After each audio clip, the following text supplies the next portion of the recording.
যেমনি ভাবে বুখারীর মধ্যে একটি হাদিসের মধ্যে এসেছে, একজন সাহাবী বিশাল বড় পরহেজগারি দেখাচ্ছে, আসলে সে সাহাবী না।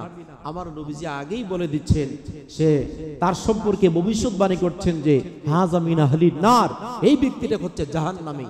সাহাবে কেরাম চিন্তার মধ্যে পড়ে গেলেন, এই ব্যক্তি তাকবীরে উলা দিয়ে নামাজ পড়ে, প্রত্যেক দিন 5 ওয়াক্ত নামাজ জামাতে আদায় করে, এই ব্যক্তি যাকাতের অভাব নাই, দান খয়রাতের অভাব নাই, কোনো কিছুর অভাব নাই, সর্ব জায়গায় শুধু তার ভালো ভালো ইবাদত বন্দেগী দেখা যায়। তার সম্পর্কে নবী বললেন যে হাযা মিন আহলিন নার, এই ব্যক্তির জাহান্নামী। সাহাবে কেরামের মনের মধ্যে ডাউট লেগে গেল। সাহাবে কেরাম একজনকে আরেকজন কানা ঘুষে করতে লাগলো, আর ডাক দিয়ে বলতে লাগলেন, আরে নবীজি তার সম্পর্কে কথাটা কি বললো, হাযা মিন আহলিন নার, এই ব্যক্তি নাকি জাহান্নামী। সাহাবে কেরাম একে অপরের সাথে যখন কথা বলতেছে, ইন দি মিন টাইম কয়েকদিনের মধ্যে মুসলমানদের সাথে কাফেরদের যুদ্ধ বেঁধে গেল। যুদ্ধ বেঁধে যাওয়ার পরে এবার যখন যুদ্ধের ময়দানে গেলেন, যুদ্ধের ময়দানে যাওয়ার পরে দুই দলের মধ্যে চরমভাবে শুরু হয়ে গেল। সাহাবে কেরাম লক্ষ্য করে দেখলেন, যেই ব্যক্তিকে নবীজি জাহান্নামী বলেছিলেন, ওই ব্যক্তিও মুসলমানদের পক্ষে যুদ্ধ করার জন্য চলে গেছে। এখন সাহাবীদের মধ্যে আরো বেশি পেরেশানি বেড়ে গেল, চিন্তা বেড়ে গেল। তারা থিংকিং বারবার শুধু পেরেশানি করছে আর চিন্তা করছে, নবীজি যে বললো যে এই ব্যক্তিরা জাহান্নামী, এই ব্যক্তি যদি জাহান্নামী হইতো তাহলে মুসলমানদের নয়, শুধু মানুষের জীবন হচ্ছে সবচেয়ে বড় দামি। মানুষ যুদ্ধের ময়দানে তত সহজে আসে না, সে মুসলমানদের পক্ষে যুদ্ধ করার জন্য আসলো। তার সম্পর্কে নবী বলল যে এই ব্যক্তিরা জাহান্নামী। আল্লাহর হাবিব কিভাবে এই কথাটা বলল? দেখা গেছে যুদ্ধ যখন বেঁধে গেল, চরম পর্যায়ে যুদ্ধ শুরু হয়ে গেছে। যুদ্ধের এক পর্যায়ে মুসলমান এবং কাফেরদের মধ্যে চরম পর্যায়ে যুদ্ধ হচ্ছে।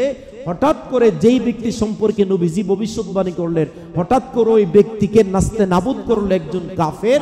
যখন তাকে ধরাশায়ী করে ফেললো, ইন দি মিন টাইম সে তার কাঁধের মধ্যে আঘাত করলো, তার শরীরের মধ্যে আঘাত করার পরে তার প্রাণবায়ু বের হচ্ছে না, তার জীবন যখন বের হচ্ছে না, তার ভিতর থেকে আত্মা যখন বের হচ্ছে না, তার হাতের মধ্যে যে রাঙ্গা তলোয়ার ছিল, রাঙ্গা তলোয়ারের যে ভাগ উনি ধরে রাখতেন সেটা মাটির মধ্যে রেখে দিল, আর অগ্রভাগকে নাভির মধ্যে লাগায় জোরে চাপ মারলো। মুহূর্তের মধ্যে ব্যক্তিরা ইন্তেকাল করলো। সাহাবে কেরাম তাকায় রইলেন, আর তারা একে অপরকে বলতে লাগলেন, আত্মহত্যা যে করে সে কি জান্নাতি নাকি জাহান্নামী? ওই ব্যক্তির মৃত্যু হচ্ছে না, মৃত্যু না হওয়ার কারণে ওই ব্যক্তি তার তলোয়ারের অগ্রভাগ পেটের মধ্যে চাপ দিয়া যখন ইন্তেকাল করলেন, এবার সাহাবে কেরাম নবীজির দরবারে গেলেন আর ডাক দিয়া বললেন, ইয়া রাসূলুল্লাহ, ইয়া হাবিবাল্লাহ, নবী গো, আপনি যে ভবিষ্যৎবাণী করছিলেন এই ব্যক্তি সম্পর্কে, হাযা মিন আহলিন নার, এই ব্যক্তির তো নামাজের অভাব ছিল না, যাকাতের অভাব ছিল না, দান খয়রাতের অভাব ছিল না, পর্দা প্রশিদের অভাব ছিল না, ইসলামের জন্য সে অনেক কিছু ত্যাগ করেছে, এমনকি যুদ্ধের ময়দানে গিয়ে মুসলমানদের পক্ষে যুদ্ধ করেছে। তারপরও সে কেন ইমানদারের শহীদ মৃত্যুবরণ করতে পারলো না? আজকে বুঝতে পারলাম। আমার নবীজি মুস্কি হাসে আর বলে, তোমরা যতটুকু বুঝতেছো তার চেয়ে বেশি আমি নবী এখন বুঝতেছি। তোমরা তার খবর আমার কাছে দিতে আসছো, আমি নবী জানি সে কিছুক্ষণ আগে নিজে আত্মহত্যা করে মারা গেছে। আমার নবীজি বললেন, কে? সাহাবীরা বললেন, ইয়া রাসূলুল্লাহ, তাহলে তার মধ্যে কি দোষ ছিল? খতিবে পাকিস্তান তার কিতাবের মধ্যে বলছেন, উনি বলতেছেন ওনার কিতাবের মধ্যে, এই ব্যক্তির কোনো ইবাদত বন্দেগীর কমতি ছিল না, শুধু একটা জিনিসের অভাব ছিল, সেই ব্যক্তি আল্লাহর হাবিবের সাথে বিদ্বেষ পোষণ করত। আওয়াজ দিয়ে বলেন, কি কথা কয় না, জোরে বলেন। আল্লাহর হাবিবের সাথে বিদ্বেষ পোষণ করার কারণে নামাজের দাম নাই, হজের দাম নাই, যাকাতের দাম নাই, দান খয়রাতের দাম নাই, পর্দার দাম নাই, পুশিদার দাম নাই, ডিলার দাম নাই, কুলুখের দাম নাই, কোনো কিছুর দাম নাই। আল্লাহর হাবিব বলেন, আমি নবীর সাথে দুশমনী করার কারণে সমস্ত ইবাদত বন্দেগীকে আমার আল্লাহ পাক বরবাদ করে দিয়েছে। ইসলামের জন্য শাহাদাত হলো, শাহাদাত হয়ে যাবে ইন দি মিন টাইম। আমার নবী তো মিথ্যা কথা বলতে পারে না বাবা। আমার নবীজি যখন তাকে পূর্ব ভবিষ্যৎবাণী করে গেলেন যে ব্যক্তিটা জাহান্নামী, ঠিকই সে আত্মহত্যা করে জাহান্নামী হয়ে গেছে। তাহলে বোঝা গেল ইশকে রাসূল ছাড়া নামাজ পড়লে, নামাজ পড়লে ইশকে রাসূল ছাড়া, আল্লাহর হাবিবের প্রেম মহব্বত ছাড়া নামাজ পড়লে এই নামাজেরও কোনো দাম, কথা বলে না দি, নামাজের দাম আছে? নামাজের ভিতরে আমার নবীকে সালাম আছে না নাই? আহলে বাইতকে সালাম আছে না নাই?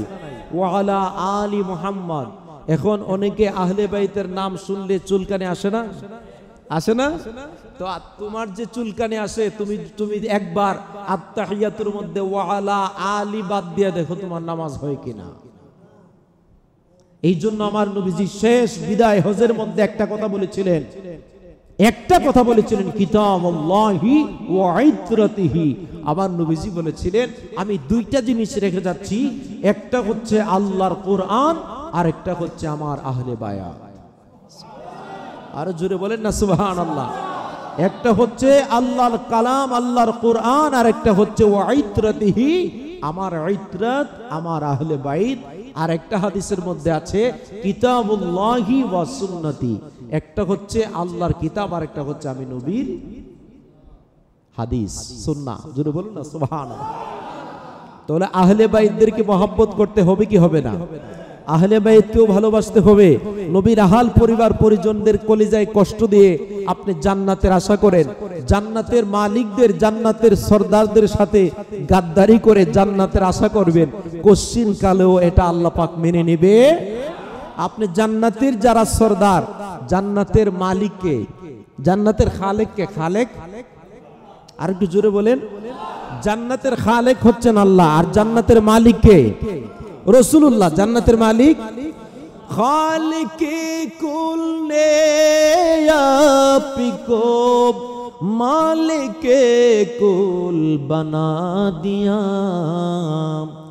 আমার আল্লাহ পাক জান্নাতের খালেক আর জান্নাতের মালিক বানায় দিয়েছে আমার রাসূলুল্লাহ রে। আমার নবীজি ডাক দিয়া কই, দুনিয়ার মানুষ তোরা শুনে নে রে, জান্নাতের খালেক হলো আমার আল্লাহ রব্বুল আলামিন, আর জান্নাতের মালিক বানায় দিছে আমি রাসূলুল্লাহ রে। আমি জান্নাতের মালিক হওয়ার পর আমি মালিককে আবার বন্টন করে দিলাম। আমি জান্নাতের মালিক কথা সত্য, কিন্তু জান্নাতের মালিক হওয়ার পরেও আমার ঘরের জান্নাতের মালিকের আমি মালিক কিছু কিছু সর্দার রাইখা দিলাম। জান্নাতের মালিকের আন্ডারে কিছু সর্দার আছে, ওই সমস্ত যুবকদের সরদার সাইয়্যিদা শাবাবি আহলিল জান্নাহ। সমস্ত মুসলমান যারা জান্নাতে যাবে, জান্নাতি সমস্ত জান্নাতীদের যুবকদের সরদার হলো হযরতে হাসান হুসাইন। আমার নবীজি ডাক দিয়া বলে, দুনিয়ার মানুষ তোরা শুনে নে রে, সাইয়্যিদাতুন নিসাই আহলিল জান্নাহ। আর সমস্ত মহিলা যারা জান্নাতে যাবে, সমস্ত মহিলা যারা জান্নাতে যাবে, সমস্ত মহিলারা জান্নাতে যাবে, ওই জান্নাতি রমণীদের সরদারিনী হলো আমার মা ফাতেমা। জোরে জোরে বলেন আল্লাহু আকবার। আল্লাহুম্মা সাল্লি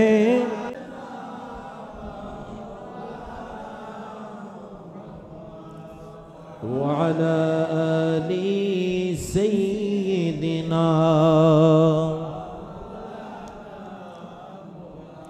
ওয়া আলা আলি সাইয়্যিদিনা। নবী গো আপনার ভালোবাসায় আল্লাহর দিদার পাওয়া যায়। নবী গো আপনার ভালোবাসায় ওয়াসি আল করিনি জুবা পায়। আল্লাহুম্মা মাশাআল্লাহ।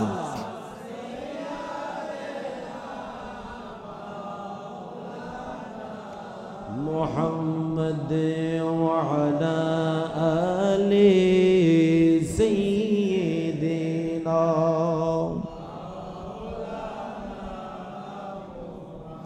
ওয়া আলা আলি সাইয়্যিদিনা।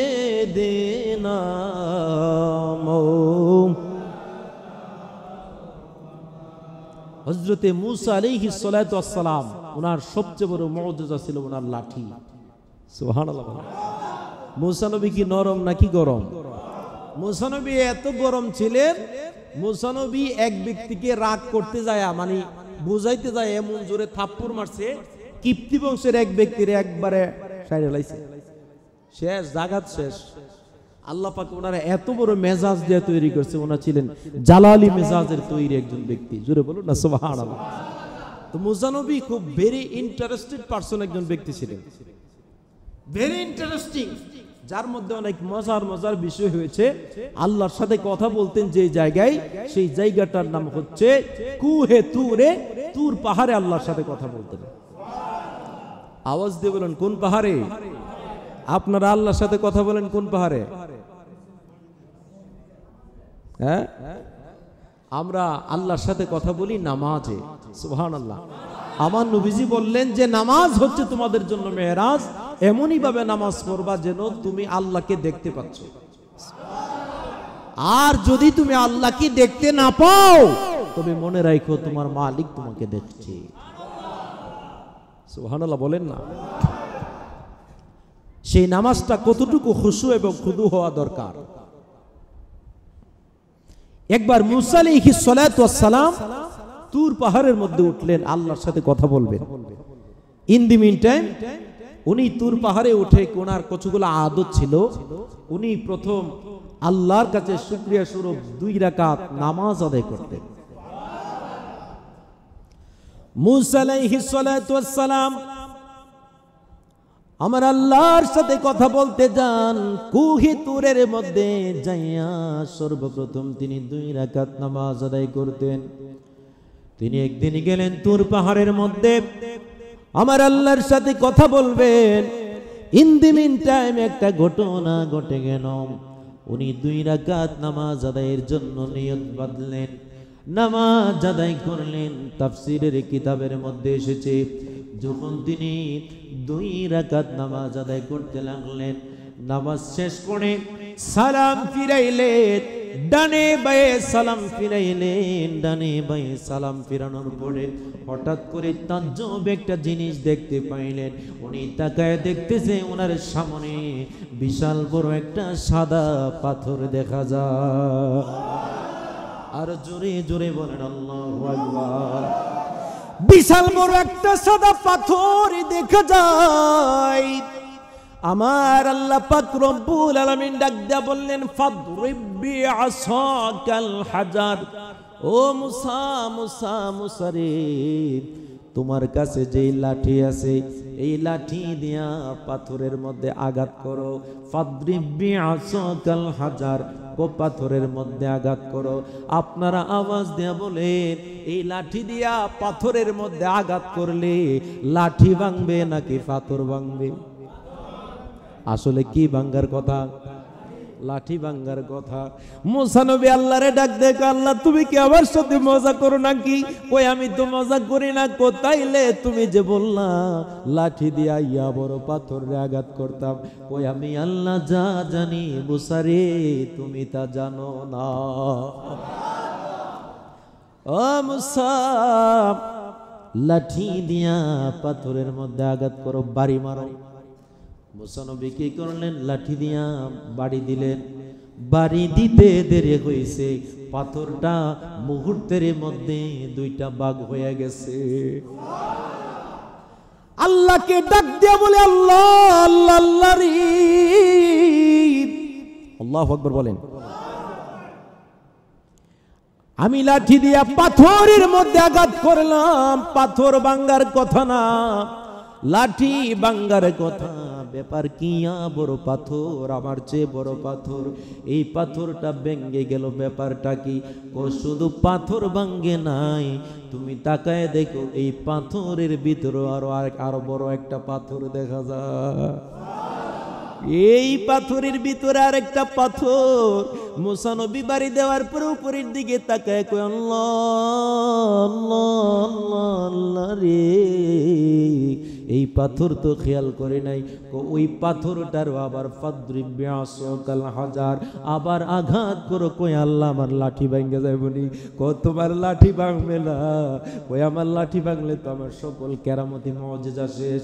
কই তোমার লাঠি ভাঙবে না রে, মাত ভাঙবে না রে মুসা। ও মুসা, মুসা রে, তুমি আবার এই পাথরের মধ্যে আঘাত করো। দ্বিতীয় পাথর ভিতরে যখন ছিল, এটার মধ্যে আঘাত করতে দেরি হয়, মুহূর্তের মধ্যে আবারও পাথরটা দুইটা ভাগ হয়ে গেছে। মুসা নবী আল্লাহরে ডাক দেখ, এবার দেখতে পাচ্ছে খোদার কুদরত। প্রথম পাথরে আঘাত করলাম, ভিতরে দেখি আরেক পাথর। ওই পাথরের মধ্যে আঘাত করলাম, দেখি আরেকটা পাথর। এখন দ্বিতীয় পাথরে যখন আঘাত করলাম, তাকায় দেখতেছি এই পাথরের ভিতরে আরেকটা পাথর দেখা যায়। আমার আল্লাহ কই মুসা রে, ও মুসা, 3 নাম্বার যে পাথর তুমি দেখতে পাচ্ছ, এই পাথরের মধ্যে আবার আঘাত করো। ফাদরিব বিআসাকাল হাজার। এ মুসা, মুসা রে, আবার আঘাত করো। আবার আঘাত করতে দেরি হয়, ছোট্ট একটা পাথর বা পাথর দেখা যায়। মুহূর্তের মধ্যে যখন বাড়ি মারলেন, বাড়ি মারতে দেরি হয়, উনি দেখতে পাচ্ছে আরেকটা ছোট্ট পাথর ওই পাথরের ভিতর থেকে বের হয়ে গেছে। আল্লাহকে ডাক দিয়ে বলেন, আল্লাহ রে, তোমার কুদরত বুঝলাম না। আমার আল্লাহ ডাক দেখ, মুসা রে, মুসা, ছোট্ট পাথরটা আস্তে করে বাড়ি দাও। বাড়ি দিতে দেরি হয়েছে, ওই ছোট্ট পাথরের ভিতরে একটা পোকাকে মুসা নবী দেখতে পাইতেছে। মুসা নবী আল্লাহকে ডাক দিয়ে বলে, আল্লাহ, পাথরের ভিতরে পোকা। এও একটা দুইটা পাথর নয়, 4টা পাথর, একটার ভিতরে আরেকটা, আরেকটার ভিতরে আরেকটা, আরেকটার ভিতরে একটা, আরেকটার ভিতরে পোকা। ব্যাপার বুঝতে পারলাম না। এবার মুসা ডাক দিয়ে করে, আল্লাহ গো, ও প্রাণের আল্লাহ, এই পোকা যেন তার জবান দিয়ে কি যেন বলতেছে। যখন আমার আল্লাহ পাক শিখিয়ে দিলেন, মুসা রে, তোমার কানটা পোকার জবানের মধ্যে লাগায়া দাও। এবার মুসার কানটা যখন পোকার কান পোকার মুখের মধ্যে লাগাই দিল, এবার পোকা স্পষ্ট ভাষায় আমার আল্লাহ আল্লাহ নামের জিকির করতেছে।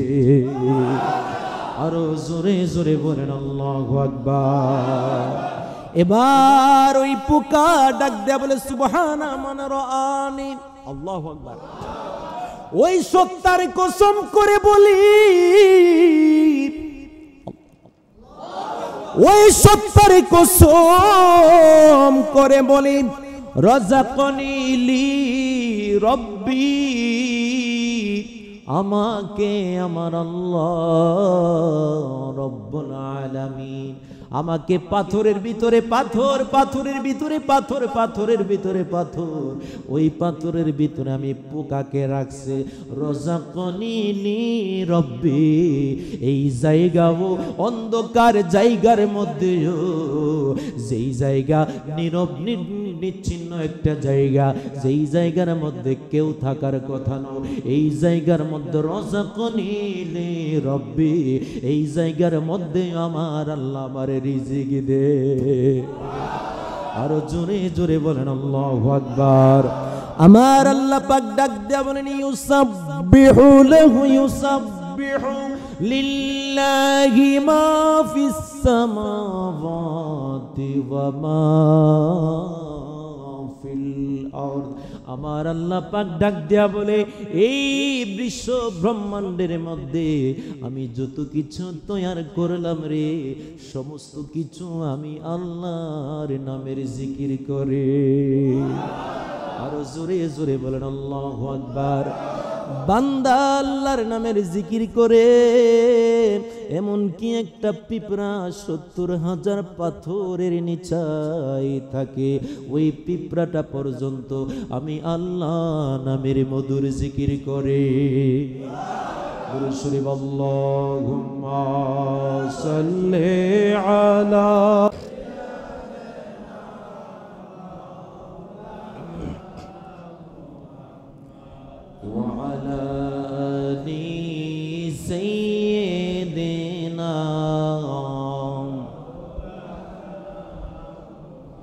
ওগো আল্লাহ দয়া করো, নসিব করো মদিনা, নবী জানকে না দেখাইয়া কবরে ডাকে দিও না আল্লাহ।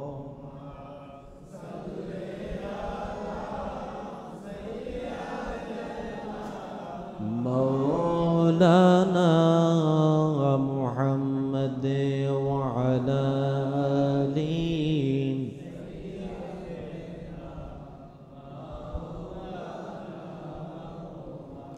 এখন আওয়াজ দিয়া বলুন জিকির করব কার? আরো আওয়াজ দিয়া বলুন জিকির করব কার? আল্লাহ নামের জিকির কইরা যদি একটা সাধারণ পোকা চারটা পাথরের ভিতরে থাইকা যদি সে আল্লাহর রিজিক পাইতে পারে, আমরা যদি আল্লাহর প্রেমে বিভোর হই, আমাদের রিজিকের ব্যবস্থা যিনি তৈরি করে দিবেন তিনি কে? কিন্তু আমাদের আসল ব্যাপার হচ্ছে আমরা আল্লাহর প্রতি ওই তাওয়াক্কুল নাই, আসেনি? এখন সবাই ঠান্ডা হয়ে গেছে, আওয়াজ দেওয়া বলুন আসেনি? আসলে অর্ধেক লোক আসে, অর্ধেক লোক নাই। আল্লাহর প্রতি কি তাওয়াক্কুল পুরোপুরি আমাদের আছে? যদি তাওয়াক্কুল পুরোপুরি থাকতো তাহলে জুমার নামাজের যেই পরিবেশ ফজরের নামাজের সেই পরিবেশ থাকতো, ঠিক কিনা বলেন? আমার নবীজির আমলে জুমার নামাজে যেমন মুসল্লি ছিল ফজরের নামাজও তেমন মুসল্লি ছিল। এই জন্য তারা 3 দিন পর্যন্ত না খায়ও তারা থাকতে পারছে। তাদেরকে আল্লাহ পাক ঈমানের এত বড় জজবা দান করেছিলেন, ঠিক না ঠিক? আর আমরা বাবা রে একদিন রোজা রাখলে বিকাল বেলা বেটারা দেখা গেছে, হ্যাঁ আল্লাহ দিলে ওই যে টিউবওয়েল আছে না, টিউবওয়েলের মধ্যে যে আপনার পাইপ আছে, পাইপের লাইন বন্ধ করে এটার মধ্যে পানি জমায় লম্বা হয়ে শুয়ে রয়েছে, জাহান শেষ। আর সাহাবীরা 3 দিন 4 দিন 5 দিন 1 সপ্তাহ পর্যন্ত খাবার পাইতেন না, পেটের মধ্যে তারা পাথর বেঁধে রাখতেন, তারপরে কোনোদিন ঈমানকে বিক্রি করেন না। কথা বলেন ঠিক না ঠিক? আর আমরা মুহূর্তের মধ্যে ঈমানকে বিক্রি করে ফেলি, ঈমান বিক্রি করে ফেলি সামান্য টাকা পয়সার কাছে। আমাদের ঈমানটা একটা কচু পাতার পানির মতো, ঠিক না ঠিক? ওই আমার নূরের নবী রাহমাতুল লিল আলামিনের কথা প্রথমেই বলতেছিলাম। আল্লাহর জিকির করার পরে আল্লাহ পাক পাথরের ভিতরে তার রিজিক দেয়।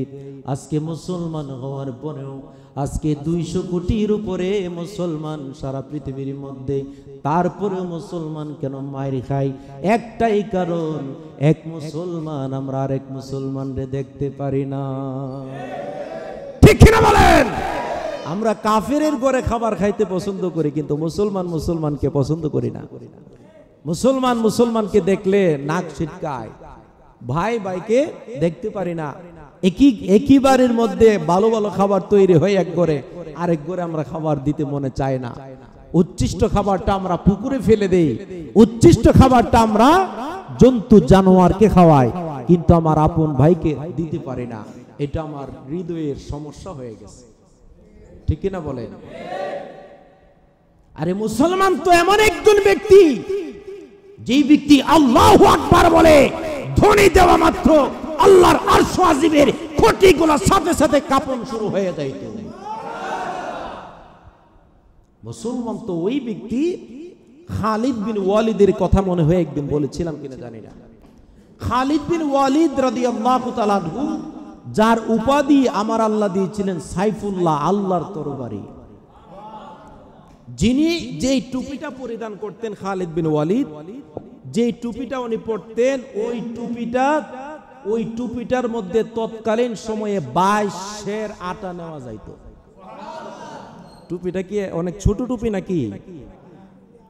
22 সের আটা নেওয়া যাইত তৎকালীন সময়ে। খালিদ বিন ওয়ালিদ যে টুপি পরত, টুপিটার মধ্যে আল্লাহু আকবার বলেন, সেই খালিদ বিন ওয়ালিদ রাদিয়াল্লাহু তাআলা আনহু যেই টুপি পরিধান করতেন, ওনার টুপির মধ্যে এক একটা রিং ছিল, কিতাবের মধ্যে পাওয়া যায় একটা রিং এর ওজন 1 পোয়া করেছিল। তাহলে বোঝা যায় 5.5 কেজি ওজন ছিল শুধু রিং এর। টুপির না মিয়া, টুপির তো আলাদা ওজন আছে, আর ছোট ছোট রিং।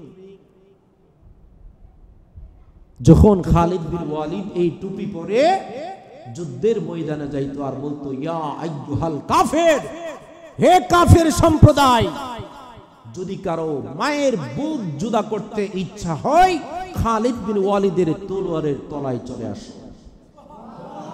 হাজার হাজার কাফের মুশরিকরা তারা পালিয়ে যাইতো একটা হুঙ্কারে। খালিদ বিন ওয়ালিদ ঈমানের জজবা এত বেশি ছিল।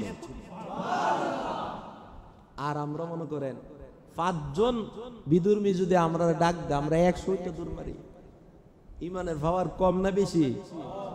অনেক কম, খালি কম না, আমাদের ঈমানের পাওয়ার নাই বললেই চলে। আমরা ঈমানের কাছে, আমরা টাকার কাছে বিক্রি হয়, যার কারণে আমাদের ঈমানের পাওয়ার নাই। আমাদের কথা আল্লাহ পাক শুনে, আমরা আল্লাহর কাছে দোয়া করি, আমাদের দোয়া আল্লাহ তাআলা কবুল হয় না।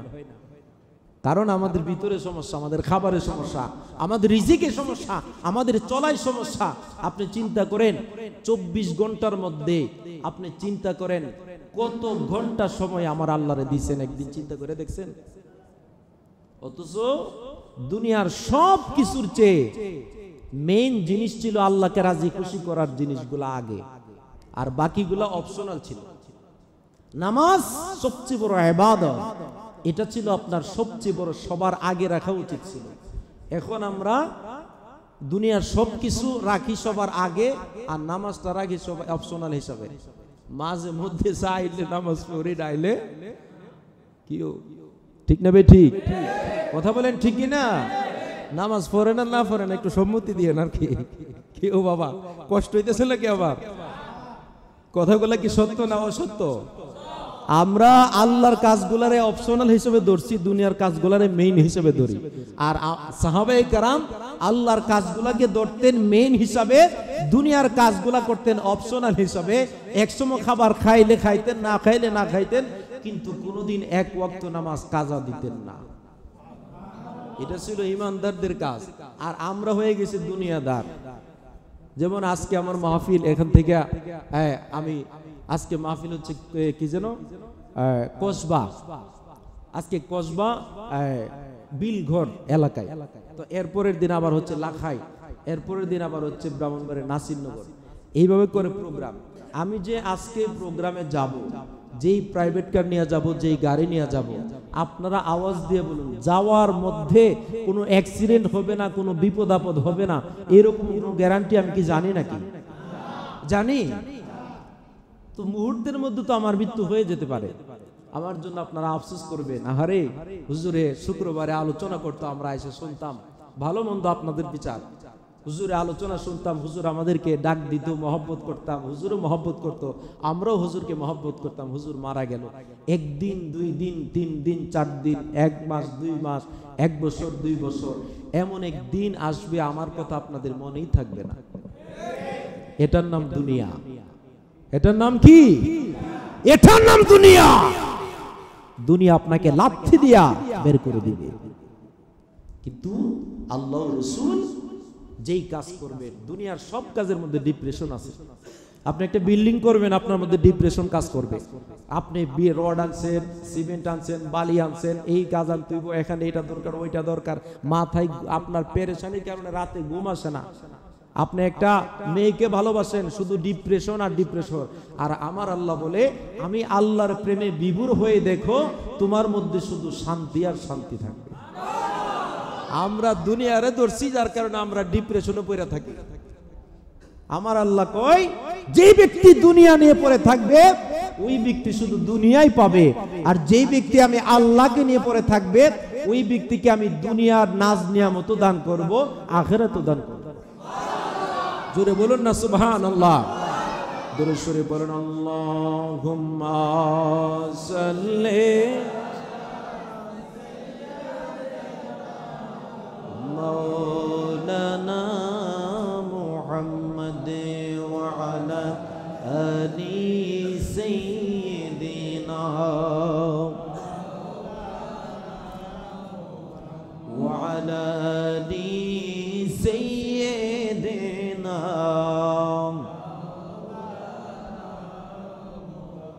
সবাই জবান খুলে বলেন মারহাবা। খুশি না বেজার? আমার এই এলাকার যুবকরা একদম নাম্বার 1 ইশকে রাসূল আছে না নাই? আরো জোরে বলেন। আমি যুবকদেরকে অনেক মহব্বত করি। আমি যে জায়গায় মাহফিলে যাই যুবকদেরকে আমি অনেক মহব্বত করি, কারণ যুবকরা হচ্ছে আগামী দিনের প্রজন্ম। ঠিক না ঠিক? এখন বুড়া বেড়াতে দিয়ে আপনি কি করতে পারবেন সর্বোচ্চ বলেন? বুড়া মানুষ আর কি করতে পারবে? হেরা জীবনে যা করার কইরা আইসা পড়ছে, এখন মসজিদে আইসা সুবহানাল্লাহ সুবহানাল্লাহ সুবহানাল্লাহ। ঠিক না ঠিক? এরা দুনিয়ার সব শেষ, মসজিদে আইবো, বাড়িতে গেল বেটার বউ বেটারে দেখতে পারে না। বেশি বেশি কথাবার্তা কইলে বুড়ি ডাক দেখো তুমি চুপ থাও, নাতি তুমি কি বেশি কথা কর নাকি? আছে না নাই? তো বুড়া মানুষ যখন হয়ে যায় তখন তার সর্বদিক দিয়ে ক্ষমতা কমে যায়, টাকা পয়সা রুজি থাকে না, খালি ছেলেরা নাতি নাত করে ধমক দেই, তাদেরকে দেখতে পারে না। কিন্তু ওই বুড়া মানুষের দাম আল্লাহর কাছে আছে না নাই? আর জোরে বলেন। ওই বুড়া মানুষ যখন আল্লাহর কাছে দোয়া করে, একটা হাদিস মনে হয় আপনারা জানেন, এটা বলে শেষ করছি।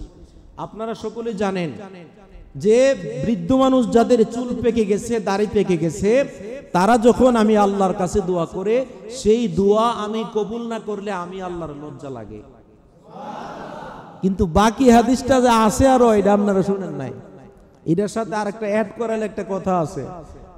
ওই বৃদ্ধ মানুষরা যাদের দাড়ি পেকে গেছে, চুল পেকে গেছে, তারা যখন আমি আল্লাহর কাছে দোয়া করে, আমি আল্লাহ দোয়া কবুল না করলে আমার লজ্জা লাগে। কিন্তু আমার সবচেয়ে বড় কষ্ট লাগে বৃদ্ধ থাকার পরে যখন তারা মসজিদে না যায়। এই কথা কি শুনছেন? বাকিটা শুনছেন না? আমরা হইলাম মিষ্টির পাগল। ঠিক নেই? ঠিক না ঠিক?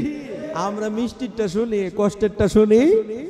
সাহাবে কেরাম কষ্ট করেছেন, রক্ত ঝরিয়েছেন, এটা আমরা শুনতে রাজি না, কিন্তু মিষ্টির কথাগুলো শুনি, এগুলো আমাদের কাছে বেরি ইন্টারেস্ট লাগে। ঠিক না ঠিক?